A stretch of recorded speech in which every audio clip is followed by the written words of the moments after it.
시장의 핵심 이슈부터 가치 있는 부동산 정보까지 하나하나씩 전해드릴 텐데 이분과 함께 보도록 할게요. 자, 리얼 파트너스의 이재익 소장 모셨습니다. 어서 오십시오, 소장님. 네, 안녕하세요. 네, 반갑습니다. 최근 들어서 여러분들 어떤 결정을 하기가 굉장히 어려우시죠? 많은 변수들이 있어서일 때문인데요. 예를 들자면 금리 인상도 있었고, 대출도 좀 더 강화가 됐고, 또 앞으로 있을 대선 이슈도 있고, 그에 따라서 여러분들이 갈팡질팡 하실 것 같은데요. 오늘 강의를 통해서 여러분들의 내 집 마련 전략, 그리고 재테크 전략 세워보는 시간 가져보도록 하겠습니다. 자, 그럼 시작해 볼까요? 자, 최근 많은 이슈들과 변수들이 있다 보니까 참 어려우실 것 같습니다. 자, 먼저 가장 큰 최근 이슈로는 대출 규제가 더 강화가 됐고요. 그리고 금리 인상이 또 최근에 단행되었죠. 그에 따라서 매도와 매수자가 아주 팽팽한 줄다리기가 계속 진행이 되고 있다. 그에 따라서 여러분들 어떤 전략을 세우면 좋을까요?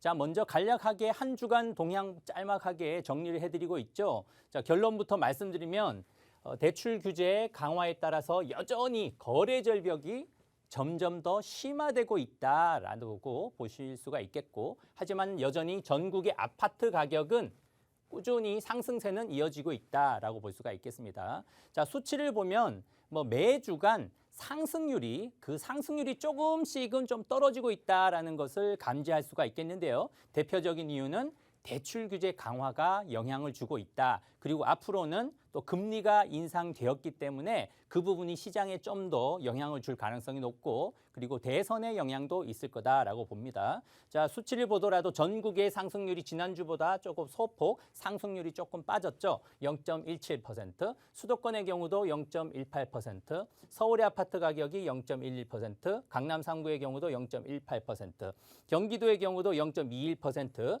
지방도 0.16%로 전반적으로 전국의 아파트 가격이 지난주보다는 주간 상승률이 소폭 조금은 빠지고 있다. 그 가장 큰 원인으로 볼 수 있는 것이 대출 규제 강화가 영향을 주고 있다라고 볼 수가 있겠습니다. 자, 실제로 보면 서울 수도권 집값 상승폭이 좀 둔화되고 있다는 것을 그래프로도 살펴볼 수가 있겠는데요. 그 원인이 있을 거고 앞으로 전망도 한번 살펴보도록 하겠습니다. 자, 가장 큰 이유가 뭘까요? 지금 그래프에 보시는 바와 같이 이제 상승률이 정점을 찍고 이렇게 점차적으로 상승률이 조금은 빠지고 있고, 거의 전국의 상승률이, 아파트값 상승률이 거의 한 곳으로 모이고 있다라는 것을 볼 수가 있겠는데요. 그 원인이 뭘까요? 가장 큰 원인으로 보는 것은 최근에 정부의 대선을 앞두고의 여러 가지 극약 처방에 가까운 규제들이 쏟아지고 있기 때문이다. 아무래도 지금 정부 그리고 여당 같은 경우는 집값이 계속 올라가게 되면은 앞으로 있을 4개월 후에 있을 대선에 영향을 미칠 수밖에 없겠죠. 그렇기 때문에 지금 일시적으로 극약 처방에 가까운 규제를 쏟아낸 이유다라고 볼 수가 있겠습니다. 자, 대표적인 게 바로 대출 강화가 있을 수 있겠죠. 대출 강화가 거의 극약 처방에 가깝다라고 볼 수 있는 것이, 오히려 최근 들어서는 실수요자들 대출 규제까지도 막고 있다는 거죠. 전세 대출도 거의 차단되다시피 하고 있고, 또 신규 아파트 분양에 관련된 중도금 잔금 대출까지도 막히고 있다 보니까 정부에서는 어쩔 수 없이 대선을 앞두고 실수요자까지도 대출을 꽁꽁 틀어 막다 보니까 아무래도 실수요자는 어떨까요? 일단은 지켜보자라는 입장이고, 또 반면에 다주택자들 또는 주택 소유자들은 어떨까요? 또 다주택자 같은 경우는 종부세 부담이 굉장히 커지고 있죠. 그러다 보니까 다주택자들은 세액 부담 때문에 팔고 싶어도 지금 팔 수가 있습니까? 못 팔죠. 양도세가 많게는 최고 세율이 75%나 되기 때문에 오히려 팔지도 못하고, 또 지금은 매수자도 없죠. 팔고 싶어도 아까도 말씀드렸듯이 대출 강화 때문에 실수요자마저도 집을 못 사는 상황이다. 그렇기 때문에 어쩔 수 없이 다주택자마저도 버티자. 즉 시장에서는 살 수도 없고 팔 수도 없는 그런 상황이다. 최근에는 또 어떤 일이 있었을까요? 기준금리 인상이 있었죠. 자, 기존 0.75에서 기준금리가 1.0%로 0.25% 또 상승하고 있다. 그렇게 대출 금리에 대한 이자 부담이 조금씩 커지고 있는 분위기도 형성되고 있고, 또 마지막으로 곧 있을 대선 불확실성이라는 거 있죠. 차기 정부가 어떤 정부이냐에 따라서 그 불확실성이 있기 때문에 지금 시장에서는 여러 가지 이런 상황들 때문에 관망세가 펼쳐지고 있다. 그 관망세를 통해서 거래 절벽이 더 심화된다라고 볼 수가 있겠는데요. 그렇다면 짤막하게 앞으로 전망은 어떨까요? 이 추세대로라고 하면은 앞으로 대선 결과가 나오는 내년 3월이 된다 하더라도 큰 변화는 없을 거다라고 봅니다. 오히려 지금 상승률이 지금 요 정도 선에서 주간 상승률이 평균 전국의 상승률이 뭐 한 0.15 정도가 중간치라고 본다고 하면은 내년 한 3월 정도 대선 결과가 나오기 전까지는 전국의 상승률이 한 주간 상승률로 봤을 때는 0.10% 전후 정도로 우리가 이런 형태를 이제 박스권이라고 하죠. 박스권 형태로 해서 상승세는 아파트 상승세는 이어질 가능성이 높다라고 전망을 내려볼 수 있겠습니다. 자, 실제로 아파트의 경우는 거래 절벽이 왔다라고 해도 과하지 않다라고 볼 수가 있겠는데 반면에 빌라는 어떻습니까?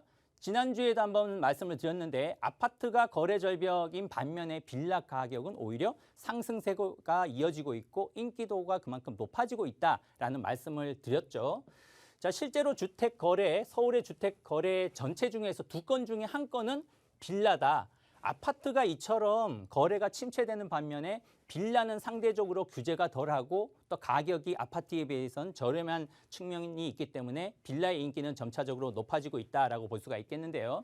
실제로 전체 주택 매매 총 서울의 경우는 10만 4,492건 중에 이 중에 거의 한 반 정도는 1월에서 9월 수치를 본다면 빌라의 경우는 한 총 5만 1,708건으로 거의 아파트보다 그래프를 보더라도 아파트보다도 빌라의 거래 건수가 점점 높아지고 있다라는 말씀을 드렸는데요. 그 이유가 또 뭐라고 했죠? 오히려 정부에서는 아파트의 규제, 대출 규제 등등 많은 규제를 강화하는 반면에 지금 정부에서 공급량을 늘리기 위해서 시행하고 있는 공공재개발과 그리고 서울시의 경우도 민간 재개발이 활성화되면서 그에 따른 기대감이 계속 높아지고 있는 이유가 한 가지가 있고요. 두 번째는 아파트가 굉장히 가격이 많이 올랐기 때문에 비싸죠. 그리고 정부의 규제가 아파트에 집중되다 보니까 상대적으로 덜한 쪽 그리고 빌라 쪽으로 풍선 효과가 발생되고 있는 이유다라고 그 원인을 찾아볼 수 있기 때문에 여러분들이 아파트보다는 아무래도 빌라에 관심을 가지면 좋겠다라고 볼 수가 있겠고요. 자, 하지만 빌라 구입 시에 또 주의사항이 있죠. 자, 어떤 게 있을까요? 여러분들이 가장 헷갈려하는 부분, 관심 있어 하는 부분이 바로 권리산정일인데요. 자, 권리산정일이 뭘까요? 바로 우선 공급권 부여일이죠. 쉽게 설명드리면 조합원 입주권을 받을 수 있는 자격이 주어지는 바로 그 날이다. 그러니까 이 날을 넘겨버리면 어떻게 될까요? 현금 청산이 된다고 하기 때문에 여러분들이 굉장히 지금 혼란스럽다라는 부분이죠. 그러니까 두 가지를 여러분들이 분류를 할 필요가 있겠는데요. 첫 번째는 지금 국토부에서 정부가 추진하고 있는 2사 대책에 따른 도심 공공주택 복합사업에 관련된 내용이 있고요. 두 번째는 서울시에서 추진하는 신속 통합 기획에 따른 민간 재개발 이 두 가지가 조금 차이가 있다라는 점이죠. 첫 번째, 국토부에서 추진하고 있는 도심 공공주택 복합사업의 경우는 권리 산정일이 언제일까요? 바로 올해 6월 29일이고 서울시에서 추진하고 있는 민간 재개발의 경우는 권리 산정일이 언제죠? 바로 9월 23일이다. 이 차이가 있고 그리고 정부에서 추진하는 공공주택 복합사업의 경우는 어떻습니까? 그래서 이날 6월 29일 여러분들이 알고 있는 내용은 이 정도죠. 6월 29일 이후에 그 사업지에 주택 등 지분 취득을 할 경우에는 현금 청산된다라고만 알고 계신데 실제로 내용이 살짝 좀 변경이 됐죠. 어떤 경우냐? 신축의 경우는 좀 예외 규정이 생겼다라는 부분입니다. 신축의 경우는 여러분들이 항상 좀 혼란스러워 하는데 이렇게 정리하시면 좋을 것 같습니다. 올해 2월 4일 전에 허가가 떨어지고 나서 그리고 국토부 장관이 후보지들, 개발할 후보지를 발표를 했죠. 발표하는 날 이전에 이 신축 분양 빌라를 분양 계약을 체결을 하고 그 이후에 또 지구 지정이 있겠죠. 지구 지정이 있는 이전에 바로 준공을 받아서 소유권 이전을 할 경우는 입주권이 주어진다. 이 내용도 여러분들이 알고 계시면 큰 도움이 되실 것 같고요. 자, 그렇다면 서울시에서 추진하고 있는 신속통합기획 민간 재개발은 어떨까요? 자, 서울시의 민간 재개발 같은 경우는 이 구체적인 예외 규정이 안 나와 있기 때문에 여러분들이 더 혼란스러울 수밖에 없는데 현재대로라고 하면은 자, 23일이죠. 9월 23일 이후에 라도 구축 빌라, 이미 지어진 빌라의 경우는 언제든지 소유권 이전이 가능합니다. 구빌라의 경우는 언제든지 소유권 이전이 가능해서 조합원 자격을 승계를 받을 수 있는 반면에 자, 신축은 어땠죠?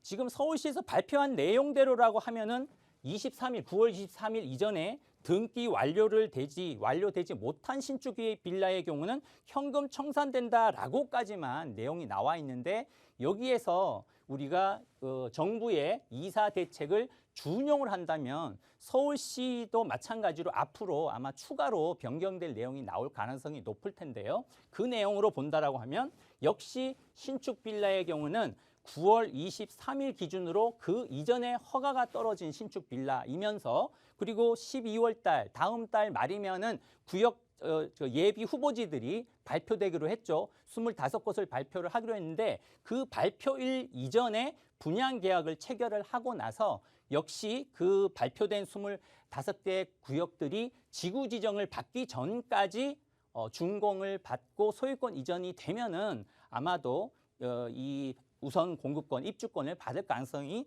높다라고 여러분들이 알고 계시면 도움이 될 것 같습니다. 자, 그 기준으로 우리가 빌라 구입 시에 한번 주의사항들을 정리를 해본다면 아무래도 변수들이 많다 보니까 재개발이라든지 이런 민간 재개발 그리고 공공 복합 사업 역시 변수들이 많다 보니까 앞으로 사업이 지연은 불가피하다. 그런 지연 불가피한 내용들이 어떤 내용이 있을까요? 자, 권리 산정일에 따른 현금 청산자들의 반발이 아무래도 앞으로 심해지겠죠. 그리고 다가구 월세를 받고 있는 지금 아파트 개발이 필요 없는 고령의 월세를 뭐 한 달에 200만 원, 300만 원 받고 있는 다가구 주택 소유자들은 어떨까요? 아파트 받으면 월세를 못 받기 때문에 오히려 반대할 우려도 있고 그리고 권리 산정일 이전에 허가를 받은 신축 빌라 사업자들도 있죠.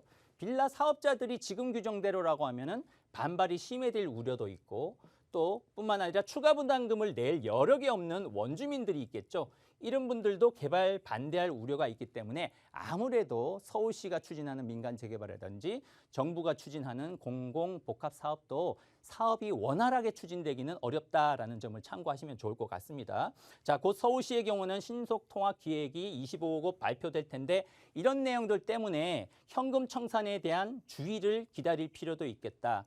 자, 그래서 현재 내용대로 하면은 여러분들이 신축 빌라를 투자 내지는 내 집 마련할 경우에 이 권리 산정일을 반드시 따져볼 필요가 있는데 이제 마지막으로 정리를 하자면 신축의 경우, 구축의 경우는 어느 정도 퇴로가 열려 있다라고 볼 수가 있지만 신축의 경우는 여러분들이 굉장히 혼란스러운데 이렇게 정리하시면 좋을 것 같습니다. 공공복합사업 국토부에서 추진하고 있는 것은 2월 4일 이전에 허가를 받았고 그리고 국토부 장관이 고시한 그 후보지들, 개발 후보지들 있죠. 발표한 그 날로부터 그 이전에 분양 계약을 하고 그리고 지구 지정 전에 준공과 그리고 소유권 이전을 하면은 입주권을 받는다.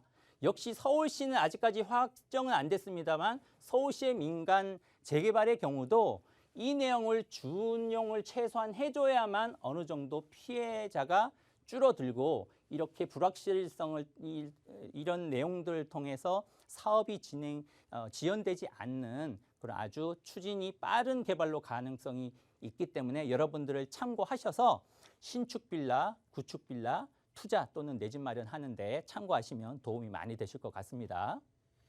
네, 소장님이 말씀해 주신 부분 여러분께서도 잘 귀담아 들으시면 좋을 것 같습니다. 사실 이제 아파트의 대체제로 다세대 주택이 떠오른 지는 좀 됐습니다. 관련해서 많은 분들께서 미리미리 또 투자 계획하고 계시는데요. 주의해야 하는 부분도 놓치고 투자하시는 분들 많이 계시는데 이런 부분들 여러분께서도 꼼꼼히 살펴보시고 전략 이어서 세워 나가 보시길 바라겠고요. 더 디테일한 정보는 우리 소장님과 함께 상담을 통해서 진행해 보시길 바랍니다. 상담 어떻게 진행되는지까지 이어서 좀 설명 들어볼까요?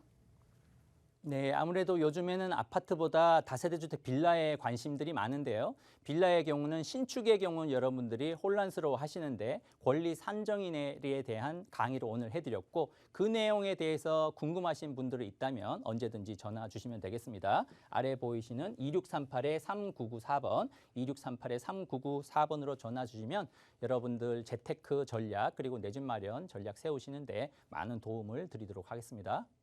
네, 상담이 예약이 필수이기 때문에 이렇게 저희가 강조해서 말씀드리고 있습니다. 아래 나가고 있는 번호로 계속해서 연락 주시면 저희가 안내 예약까지 도움 드리도록 하겠습니다.